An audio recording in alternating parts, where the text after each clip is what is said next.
Mi prometido me exigió abandonar a mi hermana en el hospital para no fallar a su familia, y esa noche descubrí quién era realmente. Hay decisiones que revelan el verdadero rostro de una relación. En mi caso, ocurrió la noche en que mi prometido me pidió que dejara sola a mi hermana en un hospital para poder acompañarlo a una cena familiar. Esa petición, absurda y cruel, fue el inicio de un camino lleno de peleas, chantajes y verdades ocultas que terminaron por destrozar nuestra relación y su propia vida. Lo que parecía un compromiso lleno de ilusión se transformó en una pesadilla cuando descubrí que, para él, su familia debía estar por encima de la mía, sin importar que mi hermana estuviera al borde de perder un ojo. Ese día entendí que no se trataba de amor, sino de control. Y mientras yo recuperaba mi fuerza para poner límites, él se hundía en una espiral de egoísmo, malas decisiones y violencia que lo llevaron a pasar la Navidad tras las rejas. Hoy quiero compartirte esta historia porque sé que muchas veces el amor nos ciega, pero la realidad siempre termina abriéndose paso. Lo que aprendí en este proceso puede ayudarte a reconocer cuándo poner un alto y recordar que nadie tiene derecho a pedirte que traiciones a tu propia sangre. Si alguna vez te han hecho a un lado, te han fallado o te han subestimado, este canal es para ti. Si aún no eres parte de nuestra comunidad, te invito a suscribirte, con lo que nos ayudas muchísimo a seguir creando más contenido como este. Gracias por acompañarnos, tu compañía significa mucho para nosotros. Nunca pensé que el hombre con el que me iba a casar me obligaría a elegir entre mi propia sangre y una cena con su familia. Esa noche en que mi hermana estaba en el hospital luchando por no perder la vista, mi prometido Adrián me dijo algo que todavía retumba en mi cabeza: tienes que aprender a poner a mi familia primero. En ese instante sentí un frío en el pecho, una mezcla de enojo y desconcierto. ¿Cómo podía siquiera pedirme semejante cosa? Yo tenía 28 años y llevaba 7 con Adrián. Desde afuera todo parecía perfecto. Un compromiso reciente, planes de boda, familias celebrando la unión, pero en el fondo, algo se estaba quebrando. Y no era algo pequeño, sino un cimiento completo. Todo comenzó con mi hermana Clara. Ella siempre ha sido mi apoyo incondicional, la que me defendía cuando éramos niñas y la que me abrazaba en mis momentos más oscuros. Clara llevaba semanas con una infección ocular que se había complicado. El médico le había dicho que necesitaba un injerto corneal, pero justo el día que debía esperar para la operación, su ojo no resistió. Se perforó. Imagina el dolor, la desesperación. Ella estaba sola en el hospital, asustada, y me llamó con la voz temblorosa para decirme: Elena, creo que voy a perder mi ojo, no hay nadie conmigo. En ese momento, sin pensarlo, hablé con mi jefe y salí volando del trabajo. No podía dejar que mi hermana pasara por eso sola. Le escribí un mensaje rápido a Adrián explicándole lo que ocurría. Su respuesta me desconcertó: lo siento mucho, cariño. Te mando todo mi amor, pero recuerda que esta noche es la cena con mi hermano. Cerré el teléfono de golpe. ¿Cómo podía mencionar la cena en ese instante? Mi hermana estaba a punto de entrar a una cirugía de emergencia. Cuando llegué al hospital, encontré a Clara rodeada de médicos y enfermeras que corrían de un lado a otro. Uno de ellos me explicó: necesitamos trasladarla a otro hospital donde puedan realizar la operación. Si no lo hacemos, perderá el ojo. Yo asentí sin dudar. Tenía coche y me ofrecía llevarla. Durante el trayecto, Clara me apretaba la mano y apenas podía hablar. Yo trataba de tranquilizarla, aunque por dentro me hervía la sangre pensando en el mensaje de Adrián. Cuando por fin llegamos al hospital correcto, nos dijeron que la operación sería a las 5:30 de la tarde. Fue ahí cuando entendí que no llegaría a la dichosa cena con la familia de Adrián. Tomé el teléfono y le escribí: amor, estoy en el hospital con Clara. La operación será ahora. No voy a poder ir a la cena. Su respuesta fue un estallido. ¿En serio? Déjala ahí. Su esposa puede recogerla después. ¿Tienes idea de lo mal que me vas a dejar frente a mi hermano? Me quedé helada. Respiré hondo, contuve las lágrimas y le respondí furiosa: ¿estás escuchándote? Es mi hermana. No voy a dejarla sola en un quirófano. Él no contestó. Solo me quedé mirando la pantalla vacía, sintiendo que la persona con la que planeaba casarme se estaba revelando de una forma que nunca había imaginado. En la sala de espera, mientras Clara estaba en cirugía, le escribí a su madre, Beatriz. Con voz serena me respondió: quédate con tu hermana, Elena. Una cena se puede reprogramar. La salud de tu familia es primero. Incluso Julián, el hermano de Adrián por el que supuestamente era tan importante la reunión, me dijo lo mismo, que no me preocupara y que lo entendía. Eso me dio un poco de alivio. Pero el enojo con Adrián crecía y crecía. La cirugía fue un éxito. A las 9 de la noche ya estaba regresando a Clara a su casa. Su esposa Marina había pedido comida china y me ofrecieron un plato. No había probado bocado desde el almuerzo y lo agradecí. Llegué a mi casa cerca de las 11 y Adrián ya estaba dormido. Ni una palabra, ni una pregunta. Solo silencio. Los días siguientes fueron un calvario. Adrián estaba distante, frío, como si yo hubiera cometido una traición imperdonable. Hasta que una noche estalló. Me dejaste en ridículo. Deberías haber estado conmigo en la cena. Me gritó con el rostro rojo. ¿Ridículo? Le respondí incrédula. ¿Te parece ridículo que haya acompañado a mi hermana para que no perdiera un ojo? Lo que me avergüenza es que seas capaz de poner una cena por encima de la salud de alguien. La discusión terminó sin acuerdo. Dormimos en habitaciones separadas durante una semana hasta que finalmente hicimos las paces. O al menos eso creí. Pero el verdadero problema no era la cena. Era su manera de ver las cosas. Adrián había decidido que su familia estaría siempre por encima de todo. Y yo no estaba dispuesta a aceptar eso. La chispa volvió a encenderse unas semanas después, cuando en otra cena familiar me preguntaron cómo estaba Clara. Mostré una foto de sus puntos de sutura en el ojo. Pensé que era algo natural. Ellos habían preguntado, y yo estaba orgullosa de que mi hermana estuviera luchando y recuperándose. Pero en cuanto salimos del restaurante, Adrián explotó de nuevo. No tenías que hablar de eso. Menos aún mostrar esa foto. Ahora todos piensan que somos un circo de desgracias. Ellos preguntaron, respondí con calma. Y me siento orgullosa de mi hermana por lo que está superando. No voy a esconder la realidad porque a ti te dé vergüenza. Él se quedó mirándome con furia y soltó la frase que me hizo tambalear. Cuando nos casemos, vas a tener que ponerme a mí y a mi familia por encima de la tuya. Acostúmbrate. Esa noche no pude dormir. Sentía que el hombre con el que había compartido 7 años se había transformado en un extraño. ¿Cómo podía amarme a alguien que me pedía renunciar a mi madre y a mi hermana?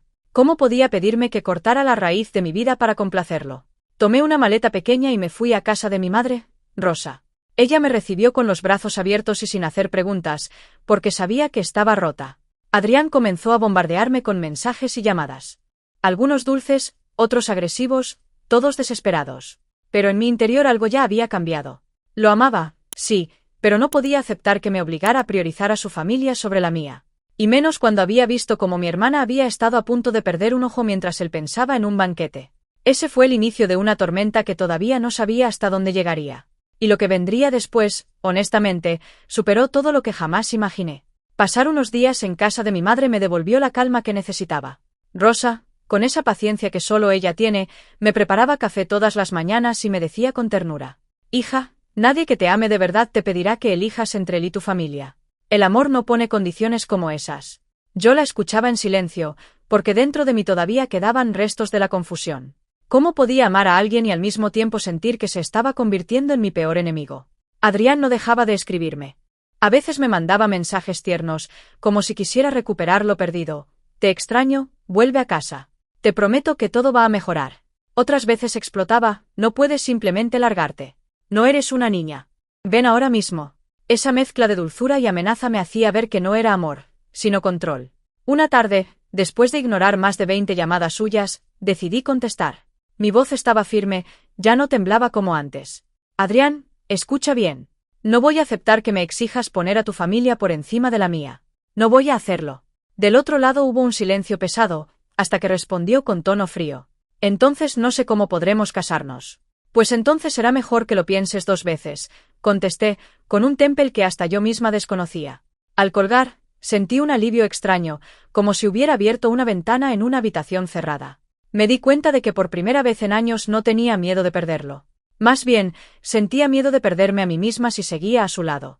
Los días siguientes los dediqué a estar con Clara. Ella, con el ojo aún vendado, bromeaba para sacarme una sonrisa. «Mira, hermana, ahora parezco pirata. Me falta un parche para estar lista para el carnaval». Yo reía, pero también sentía orgullo. Mi hermana estaba enfrentando su batalla con una fortaleza enorme, mientras Adrián, en contraste, me exigía sumisión y silencio. Una noche, mientras cenábamos con mamá y Héctor, el tema salió inevitablemente. Héctor, siempre serio pero justo, me miró y dijo: «Elena, los hombres que valen la pena son los que saben caminar a tu lado, no los que quieren que te arrodilles. Si Adrián no entiende eso, será su pérdida, no la tuya». Sus palabras se me quedaron grabadas. Era como si todos a mi alrededor pudieran ver lo que yo me resistía a aceptar. Una semana después, Adrián apareció en la puerta de la casa de mi madre. Yo bajé a recibirlo. Lo vi con el rostro cansado, ojeras profundas y un ramo de flores en la mano. Pero su mirada seguía siendo la misma, dura, exigente. «Necesitamos hablar», dijo apenas lo vi. «Está bien. Pero aquí, en la sala, con mamá y Héctor presentes, contesté con frialdad. Se sentó frente a mí, dejando las flores en la mesa como si fueran un salvoconducto. Elena, lo nuestro no puede terminar por un malentendido. Tú sabes que te amo. Pero tienes que aceptar que cuando nos casemos, mi familia será prioridad. Así funciona. Me incliné hacia adelante, con una calma que lo desconcertó. No, Adrián. Así funcionará en tu mundo, no en el mío. En mi vida, mi madre y mi hermana siempre serán prioridad. Y si tú no puedes convivir con eso, el problema es tuyo. Él me miró como si no me reconociera. ¿Qué te hicieron?, preguntó con voz amarga. Nada. Solo abrí los ojos, le respondí sin pestañear. Se levantó furioso, tirando la silla hacia atrás. No puedo creer que estés eligiendo a tu hermana sobre mí, gritó. No estoy eligiendo a nadie. Estoy eligiéndome a mí, contesté con firmeza. Mamá y Héctor se acercaron. Mamá lo miró directo a los ojos. Adrián, si de verdad amas a mi hija, déjala ser quien es. Y si no puedes, entonces no la mereces. Él se quedó callado, y por primera vez lo vi tambalear. Su máscara de seguridad se resquebrajaba. Pero aún así, salió de la casa sin despedirse. Esa noche dormí como hacía tiempo no lo hacía. No había resuelto nada, pero había marcado un límite claro. Y esa decisión me dio fuerzas. Los días se convirtieron en semanas. Clara fue sometida al injerto de córnea y poco a poco recuperaba la vista. Cada vez que la acompañaba al hospital, pensaba en cómo la vida te muestra las prioridades reales. Mientras ella luchaba por ver de nuevo, Adrián luchaba por su orgullo. Una tarde, cuando Clara y yo regresábamos del hospital, me llegó un mensaje suyo. Si no vuelves a casa esta semana, lo nuestro se acaba. Leí esas palabras en silencio, y luego miré a mi hermana. ¿Sabes qué, Clara?, le dije. No tengo miedo de que se acabe. Tengo miedo de volver a una vida donde alguien crea que puede decidir por mí. Ella sonrió y me apretó la mano. Entonces ya tomaste tu decisión. Sí, la había tomado, aunque todavía no se lo hubiera dicho a Adrián de frente. El siguiente fin de semana, coincidimos en una cena con amigos en común. Adrián estaba allí, fingiendo normalidad, hablando alto para que todos lo escucharan. Cuando me vio entrar, intentó acercarse con una sonrisa que no llegaba a sus ojos. Elena, ¿podemos hablar afuera? No, le respondí tranquila. Lo que tengas que decirme, dilo aquí. El silencio se apoderó de la mesa. Él se incomodó, pero insistió. No puedes dejarme así. Yo no te estoy dejando. Tú te estás alejando solo con tus exigencias, dije con una serenidad que me sorprendió.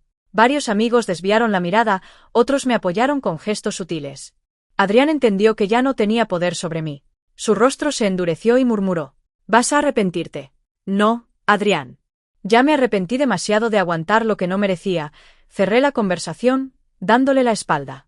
Esa noche confirmé que había recuperado mi voz. Ya no era la mujer confundida que lloraba en silencio. Ahora era alguien capaz de defenderse, de poner límites y de decir basta aunque duela. Y aunque no lo sabía entonces, esa fuerza que estaba descubriendo sería indispensable para enfrentar todo lo que estaba por venir. Porque lo que parecía un problema de pareja iba a convertirse en un torbellino mucho más grande, que involucraría secretos familiares, traiciones y hasta un escándalo que acabaría en los tribunales. Creí que tras aquella cena con los amigos las cosas se enfriarían. Que Adrián recapacitaría y entendería que nuestra relación no podía sostenerse en imposiciones. Pero lo que vino después me demostró que no lo conocía en absoluto. Un par de semanas después, Clara fue sometida al injerto de córnea. Yo la acompañé a todas las citas. Cuando los médicos confirmaron que la operación había sido un éxito, sentí un alivio enorme. Mi hermana iba a recuperar la vista poco a poco. Esa era la verdadera victoria en medio de tanto caos. Pero Adrián no lo veía así. Cuando se enteró de la operación, en lugar de alegrarse, me reprochó por darle demasiada importancia. Ya basta de hablar de tu hermana en todas partes, Elena. Mi familia está harta de escuchar sobre su ojo. ¿No entiendes que nos dejas mal? ¿Mal? Respondí indignada. ¿Desde cuándo preocuparse por la salud de alguien te deja mal? Desde que lo conviertes en el tema principal. Necesitas aprender que, cuando estemos casados, mi familia será lo primero. Punto. Lo miré fijo, conteniendo la rabia. Entonces será mejor que vayas practicando cómo es la vida sin mí. Me marché, dejándolo parado en medio de su sala. Esa frase no fue planeada, pero salió de lo más profundo de mí. Y mientras conducía hacia casa de mamá, entendí que lo había dicho en serio. Sin embargo, Adrián no se rindió. Empezó a bombardearme con mensajes cada día. Algunos dulces, otros crueles. Un vaivén emocional que me mareaba. Y en medio de todo, descubrí algo que me heló la sangre. Una tarde, Beatriz, su madre, me llamó. Me pidió que nos viéramos en un café. Su rostro reflejaba cansancio y decepción. Elena, necesito decirte algo que tal vez no sepas, comenzó con voz grave. Adrián ha vuelto a tener contacto con su padre. Me quedé en silencio. Yo sabía que Adrián y su hermano habían crecido sin él, que Beatriz lo había echado de la casa tras un episodio de violencia. Pero nunca imaginé que Adrián lo hubiera buscado. ¿Por qué no me lo dijo? Pregunté, todavía incrédula. Porque tu prometido ya no piensa por sí mismo, respondió ella con tristeza. Su padre le llena la cabeza con ideas machistas, le dice que el hombre es quien manda y que la mujer debe someterse. De pronto, todas las piezas encajaron. Las exigencias de Adrián, sus palabras, su obsesión con que yo debía priorizar a su familia, todo tenía el eco de una voz que no era suya, sino de un hombre amargado y controlador. Lo confronté esa misma noche. Entré a la casa que todavía compartíamos y lo encontré sentado frente al televisor. ¿Desde cuándo hablas con tu padre? Le solté sin rodeos. Su rostro se tensó. Eso no te importa. Sí me importa, Adrián. Porque desde que volviste a hablar con él, ya no eres la persona que yo conocí. Él se levantó, furioso. Basta.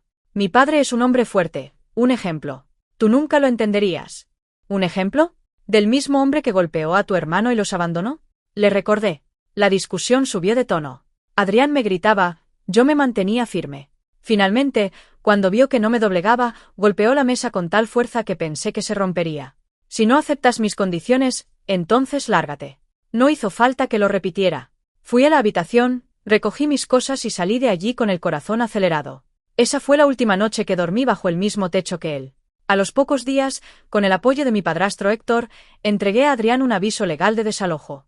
La casa era mía, la había comprado con la herencia que me dejó mi abuela. Y aunque le había pagado algunas facturas, no tenía derecho a reclamar nada. Su reacción fue predecible: insultos, amenazas y chantajes. Me exigió $10.000 para irse sin problemas. Yo me limité a responder: no te debo nada, Adrián. Ni dinero ni mi vida. Beatriz se puso de mi lado. Incluso Julián, su propio hermano, decidió cortar contacto con él. La familia que tanto defendía ya no quería saber nada de su comportamiento. El colapso llegó poco después. Adrián comenzó a beber con frecuencia y a frecuentar a su padre. Una noche, tras una fuerte discusión en un bar, lo golpeó. Su padre terminó en el hospital y Adrián en la cárcel. Cuando me enteré, lo primero que sentí no fue sorpresa, sino una extraña paz. Por fin entendía que ese camino de violencia y control no era mío. Ya no tenía que justificar nada ni esperar cambios que nunca llegarían. Mientras él lidiaba con abogados y audiencias, yo comencé a reconstruirme. Pasaba las tardes con Clara y Marina, decorando la casa, cocinando juntas, riendo como hacía tiempo no lo hacíamos. Mamá me repetía: de los momentos más oscuros siempre nacen las decisiones más importantes. ¿Y tú ya decidiste, Elena? Lo cierto es que sí. Había decidido no volver a permitir que alguien me hiciera sentir culpable por amar a mi propia familia. Adrián, en cambio, se hundía cada día más. Algunos amigos me contaron que había intentado volver a pedirme ayuda, que lloraba diciendo que estaba arrepentido. Pero yo sabía que no era arrepentimiento, sino miedo a quedarse solo. Me limité a responder siempre lo mismo: no quiero volver a verte. Y cumplí mi palabra. Lo que nunca imaginé fue que todo esto no sería el final, sino apenas el comienzo de un torbellino legal y emocional que aún estaba por desatarse. Porque si bien yo ya había cerrado el capítulo, Adrián todavía no estaba dispuesto a soltarme. La noche que supe que Adrián había sido arrestado sentí, por primera vez en meses, que podía respirar. No fue alegría, fue alivio. Un descanso para el corazón. Mientras él lidiaba con policías y abogados, yo me dediqué a blindar mi vida. Cambié cerraduras, instalé cámaras con la ayuda de Héctor y pedí asesoría legal para asegurarme de que no pudiera acercarse sin consecuencias. No quería venganza. Quería paz. Beatriz me llamó a los pocos días. Su voz sonaba cansada, pero firme. Hija, siento vergüenza por lo que ha pasado. No voy a justificar a mi hijo. Solo quiero que estés tranquila. Voy a mantenerme al margen para no ponerte en riesgo. Gracias, Beatriz, respondí. No busco castigos, solo límites claros. Entonces cuida tu corazón, me dijo con una ternura que no había visto en ella. Y no me pierdas de vista. A mí sí me gustaría seguir en tu vida, si tú lo permites. Acepté. Porque no todo es blanco o negro. Hay madres que también sufren al ver en sus hijos aquello de lo que un día huyeron. Lo entendí con el tiempo. Algunos amigos en común intentaron persuadirme.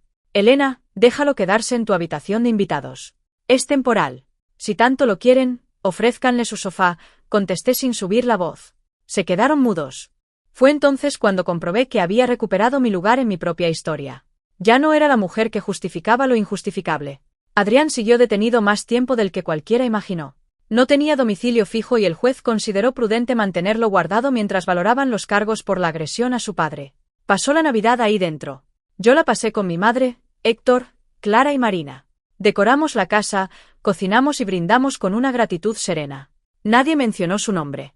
Era un regalo que no sabía que necesitaba, una Nochebuena sin sobresaltos.